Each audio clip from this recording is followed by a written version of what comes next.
Some of you have heard me talk about Alex Strickland. Last Sunday I gave her story. We've been ministering to the Strickland family this week. They pastor in Rhode Island. Alex was 14 years old. This is her mom, Maureen, and her dad, Todd. This was the night before Alex passed away. She had a condition called pulmonary hypertension. And Alex, the doctors said this will take her life eventually. Most likely it will take her life. What the Stricklands didn't realize is how it would take her life. Folks who suffer with pulmonary hypertension, they are literally at any moment going to collapse. And the slightest trauma physiologically, like a cough or a sneeze, can bring on total cardiac arrest and failure. And so Alex was a normal teenager. She was full of life and happiness and joy. And I said at her homegoing service on Thursday night, it was hard to grasp that she was as sick as she was because she was so alive. And you don't picture somebody this alive to be that sick. But she went home to heaven. They were putting in a PICC line. That's why she was in the hospital. The doctors were making fun of her because she had her scarf on. She was all fashion conscious while she was having her procedure.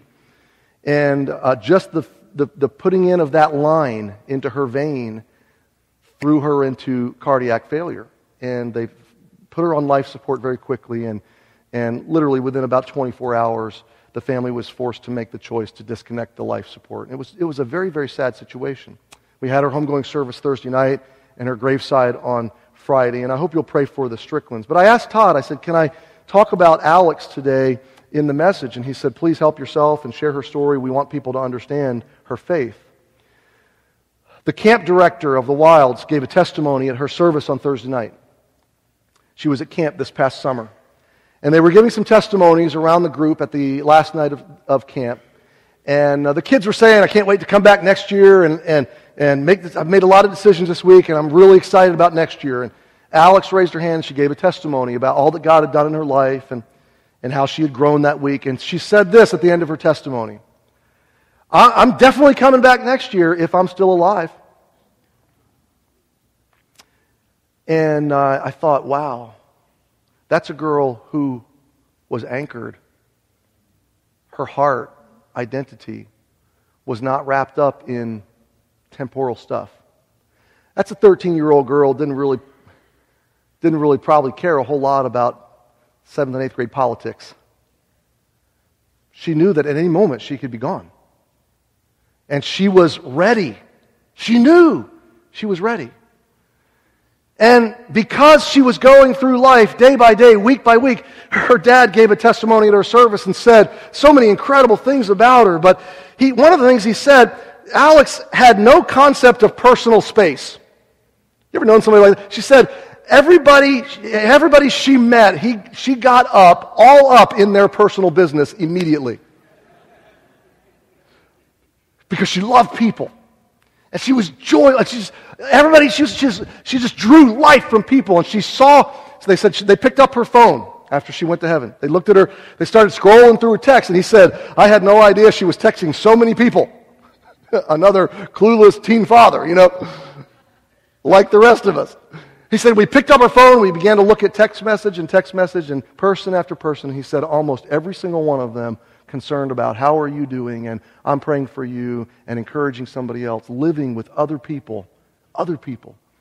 He said, Alex loved going to the hospital. What? That's like, how many people could love having a root canal? This little girl went to the hospital regularly for different surgery procedures and tests. And her whole core of doctors, there must have been 12 or 15 doctors at her homegoing service that had treated her for her whole life. She loved going to the hospital. You talk about reorientation of values and restructuring of heart. How many of us in here could say, I love visiting the hospital? When I'm the patient, yeah, I love it. Draw blood, come on, phlebotomists are my heroes. Yes. This is a girl who understood the gospel at a level that I only hope I can understand. She immersed her life in the joy that her sins were removed. She immersed her life in a total restructured heart. She loved people. She didn't starve them for identity. She anchored her identity to her Savior. And she had a completely different value system because every day she knew this could be my last day. I was driving with my daughter on the way back from the graveside Friday, and I said, you know, Alex had a different perspective on life because she knew she could die at any second. But you know what's sad? So could you.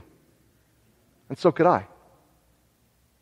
And so I challenge you and I invite you today to anchor your heart to the incredible news of Isaiah 53 and 54. Removal of sin, restructuring of your whole heart, and reorientation of all of your values in life. It all comes in relationship with Jesus Christ. Would you bow your heads and hearts?